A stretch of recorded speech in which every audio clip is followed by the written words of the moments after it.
મારું નામ કુમાર પટેલ છે. મારા બાપુનું નામ દયાળ છે. હું 9મા ધોરણમાં અભ્યાસ કરું છું.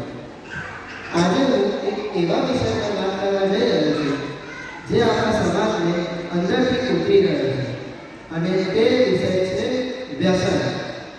મિત્રો, કહેવાય છે કે આ શરીર એ પરમાત્માનું મંદિર છે, પરંતુ વ્યસનનો અંધકાર આ મંદિરને ખંડેર બનાવી દે છે.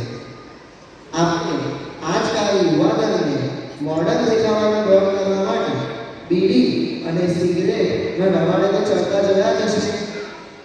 આ બધાની શરૂઆત ફક્ત સ્કૂલ કે કોલેજમાં એક ટ્રાયલથી થાય છે, અને આ એક ટ્રાયલ ક્યારે જીવને આદત બની જાય છે તેની ખબર નથી પડતી. મિત્રો, વ્યસન એક એવી ચાલ છે જેમાં ફસાયા પછી નીકળવું ખૂબ મુશ્કેલ છે. અને આજકાલ તો આપણે છાપામાં પણ વાંચ્યું હશે કે વિવિધ પ્રકારના નશા કરવાવાળા પદાર્થો વિશે પણ વાંચ્યું હશે.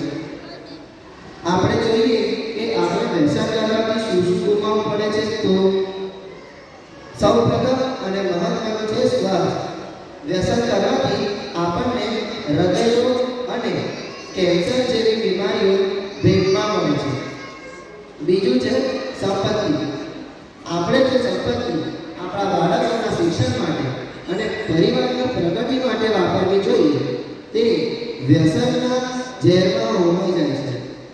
ત્રીજું છે સંસ્કાર. વ્યસન કરવાથી માતા પિતાના સંસ્કાર તો ભૂલાય છે, પરંતુ તેની સાથે સાથે ઘણીવાર માન મર્યાદાનો પણ લોપ થાય છે. ચોથું અને અંતિમ છે શાંતિ. વ્યસન કરનાર વ્યક્તિ પોતે સુખ અને ચેનથી નથી જીવતો, પરંતુ બીજા લોકોને, એના પરિવારવાળાને પણ સુખ અને ચેનથી નથી જીવવા દેતો. ઘણા લોકો એમ કહે છે કે ટેન્શન દૂર કરવા માટે વ્યસન કરીએ છીએ, પરંતુ તે લોકોને ખબર નથી હોતી કે વ્યસન ટેન્શન દૂર નથી કરતું, પરંતુ ટેન્શન સહન કરવાની શક્તિનો નાશ કરી નાખે છે. જો એક 1.5 વર્ષનું બાળક પોતાની માતાનું ધાવણ છોડી શકતું હોય તો તમે વ્યસન કેમ ના છોડી શકો?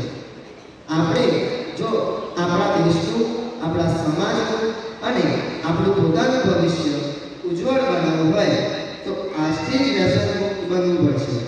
જો આપણા કોઈ મિત્ર કે સગા સંબંધી વ્યસનના જાળમાં ફસાયા હોય તો આજથી જ તો તેમને ધિક્કારશો નહીં, પરંતુ તેમને પ્રેમથી સમજાવો અને તેમાંથી બહાર લાવો.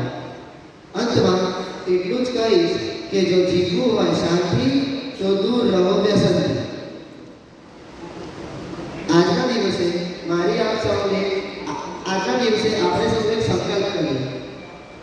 મારી આપ સૌને વિનંતી છે કે આપ સૌ પોતાની જગ્યા પર ઊભા થઈને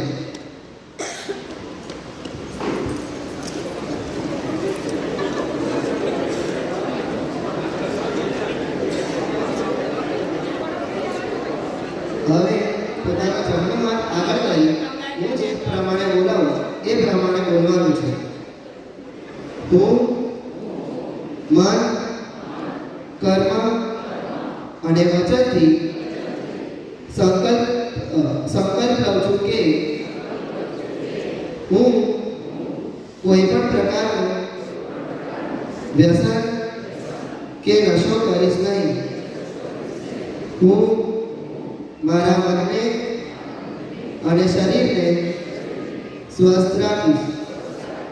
હું મારા પરિવારને વ્યસનથી થતી બરબાદીથી બચાવીશ. હું એક વ્યસન મુક્ત સમાજના નિર્માણમાં સહભાગી થઈશ. જય હિન્દ. ધન્યવાદ.